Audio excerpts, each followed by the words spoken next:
जो इसमें इस लोक में राक्षसों की तरह कुछ भी खा सकता है, पशु पक्षी कुछ, जो मन आवे सो, बहुत सावधानी, भोजन भी बहुत सावधानी। वो यमलोक में राक्षसों के द्वारा, जैसे राक्षस ऐसे यमदूत उनको यातनाएं देते, रक्षोगण भोजन नामक नरक में गिराया जाता है। रक्षोगण भोजन नामक, जो मनाया जैसे मनाया सब खा रहे पी रहे, बहुत होश से पवित्र भोजन।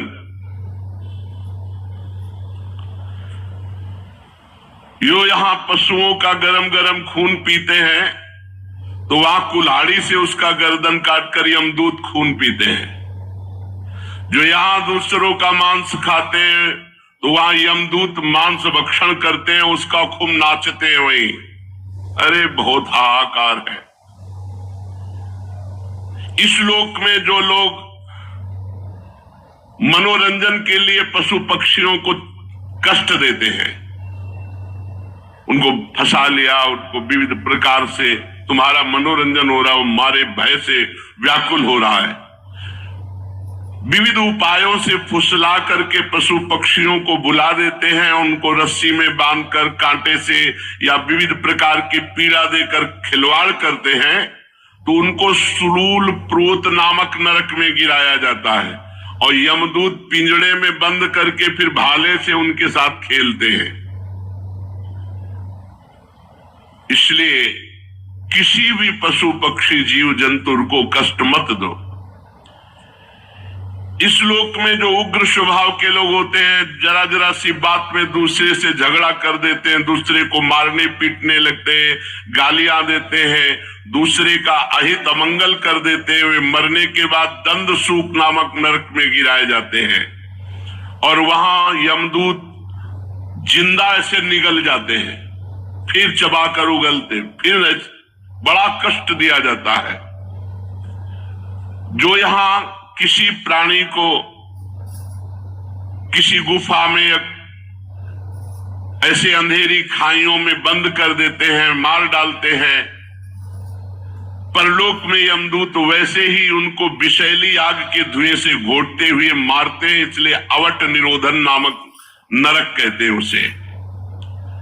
जिस गृहस्थी के घर में कोई साधु महात्मा या भिक्षा मांगने वाला या अतिथि आया और वो उसे क्रोध दृष्टि से देखता है, मानो कोई अपराधी को देखता है, जैसे वो राधे श्याम मांग रहा है तुम्हारे दरवाजे, ऐसा अतिथि धर्म है, कोई भी दरवाजे पे आ जाए तो पहली बात तो आप मृदु वचन बोलिए, राधे श्याम कैसे आगमन हुआ। अब वो जो मांग रहा है, तुम्हारी सामर्थ्य तो दे दीजिए, नहीं तो राधे श्याम। और जल आदि तो सबके पास होता है, मृदु भाषण, आसन और जल, ये तीन के द्वारा तो सब कोई स्वागत कर सकता है। इसके बाद आपकी श्रद्धा नहीं तो आप ना कह दीजिए, पर कठोर वचन और क्रूर दृष्टि से देखना ये नरकगामी होना है।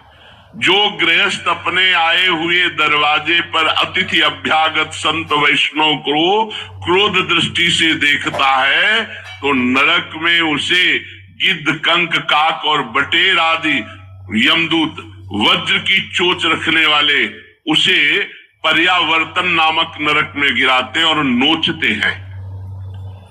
जो व्यक्ति यहाँ अपने को बड़ा धनवान समझकर अभिमानवश दूसरों को सताता रहता है पैसे के बल से,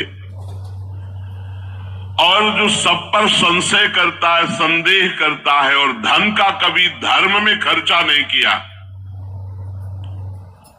और हर समय रात दिन धन का चिंतन करके यक्ष के समान धन की रखवाली करता रहता है। बहुत धन में दोष है कि वो इतना आसक्त चित्त कर लेता है कि वो धर्म में खर्चा नहीं कर सकता, बढ़ाने की सोचता रहता है, फिर मर जाता है और वो यही पड़ा रहता है। ऐसा नराधम मरने पर सूची मुख नामक नरक में गिरता है, और वहां उसके अर्थ पिशाच शरीर को सुइयों से सिया जाता है, पूरे शरीर को यमदूत उसे सीते हैं। ऐसे राजन, ऐसे सैकड़ों हजारों नरक हैं जो भगवान से विमुख होकर के मनमानी आचरण करता है वो इन अधिकांश सब नरकों को भोगता है। जब नरक से बचे हुए कुछ पाप होते हैं और स्वर्ग से बचे हुए कुछ पुण्य होते हैं तो दोनों को मिलाकर फिर इस मनुष्य शरीर की रचना होती है। ये हमने तुम्हें 14 भुवन का वर्णन सुनाया, ब्रह्मांड कोश का वर्णन किया। भगवान अपनी माया से ऐसे अनंत ब्रह्मांडों की रचना करते हैं। मनुष्य को चाहिए कि जितना ये सुना, ऊपर नीचे के लोक और नरक ज्योतिर्गण सब ये भगवान का सब मायामय निर्माण है, इससे मन हटाकर भगवान में लगाना चाहिए। ये सब मायामय जादू का तमाशा है। राजा परीक्षित ने कहा, महाराज ये नरकों की बात सुनकर तो बड़ी घबराहट पैदा हो गई, अच्छे की घबराहट हो। तो महाराज आपने ये जो नरकों का वर्णन किया, इससे बचने का कोई उपाय है? क्योंकि किसी न किसी प्रकार से सबसे पाप बन जाते हैं। अनेक प्रकार की भयंकर यातनाएं नरक की सुन करके तो घबराहट पैदा हो गई। क्या कोई ऐसे कार्य करके बच सकता है? कोई उपाय है जिससे नरकों से बचा जा सके? जो उपाय बता रहे हैं वो कर लेना चाहिए सबको, नहीं गलतियां सबसे होती है। बहुत छोटी छोटी गलतियों का भी दंड। अब तितली मांडव्य ऋषि ने तो सूली उनके गुदा में डाल करके कटनी ही पड़ी, निकाल नहीं पाए।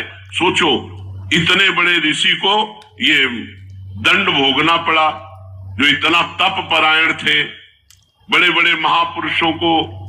तो ये तो यहाँ की बात है, नरक में तो और कष्ट भोगना होता है। महाराज ये तो कोई ऐसा नहीं है जो नरक से, कोई बिरले ऐसा होगा, नहीं तो गलती तो। अरे महाराज युधिष्ठिर को भी नरक दिखाया गया था केवल जरा सी बात झूठ बोल देने पे। भैया जिंदगी झूठ बोलते गुजरी जा रही तो पोटरी का पोटरी जमा है पाप। देखो ना झूठ, बहुत ही सब झूठ बोलते हैं। अब आजकल तो भय नहीं रह गया झूठ बोलने का, मतलब झूठ बोलने का तो भय नहीं रह गया कि हम झूठ बोल रहे। ऐसा बस बात बना जाए, बात बनाना, झूठ बोलना चाहे हजारों बातें, 100% झूठ, भाइयों की 100 में कुछ मिलावट, पूरी झूठ। तो सबसे बड़ा नहीं, असत्य संपातक पुंजा, झूठ के बराबर कहते कोई पाप नहीं। अब ऐसे पापों से कैसे बचा जाए? क्या सबको दंड भोगना पड़ेगा? और कलिकाल में तो ऐसा सब है ही है। बहुत से ऐसे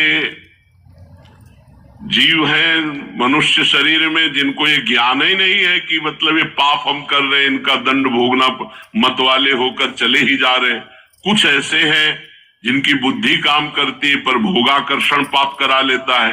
कोई बिरला ऐसा हो जो बचे, नहीं तो जैसे कलयुग ने कहा था ब्रह्मा जी से कि सतयुग भैया कह रहे हैं हमारे राज्य में कोई नरक नहीं जाएगा, और त्रेता भैया कह रहे हैं कि हम बड़े भाई सतयुग का ही अनुसरण करेंगे, द्वापर कह रहे हैं कुछ कुछ आज्ञा का पालन करेंगे। तो कलयुग ने कहा पिताजी हम वचन देते हैं हमारे राज्य में बिरले कोई परम पद या स्वर्ग जाएगा, ले सीधे सबको नरक भेजेंगे। मनमानी आचरण करने का मतलब है नरकगामी होना, शास्त्र सम्मत आचरण। तो महाराज आप कृपा करके उपदेश करो कि नरक ना जाना पड़े, नरक से बचा जाए, बड़ा भयंकर है नरक। श्री सुखदेव जी ने कहा, ध्यान से सुनना, मनुष्य मन वाणी और शरीर से जो पाप कर्म करता है उसे अवश्य भोगना पड़ता है। यदि वो उन पापों का प्रायश्चित कर ले मरने के पहले तो उसे उन भयंकर यातनापूर्ण नरकों में नहीं जाना पड़ेगा जो मैंने तुम्हें अभी वर्णन सुनाया। प्रायश्चित कर ले अपने हर पाप का। बड़ी सावधानी से सजगता के साथ मृत्यु के पहले ही पहले शीघ्र से शीघ्र पापों की गुरुता और लघुता का विचार करके उनका प्रायश्चित कर डालना चाहिए। जैसे मर्मज्ञ चिकित्सक रोगों का कारण और उनकी लघुता गुरुता जानकर दवा के द्वारा रोगों को नष्ट कर देता है या ऑपरेशन के द्वारा, ऐसे ही प्रायश्चित के द्वारा पापों का नाश कर लेना चाहिए।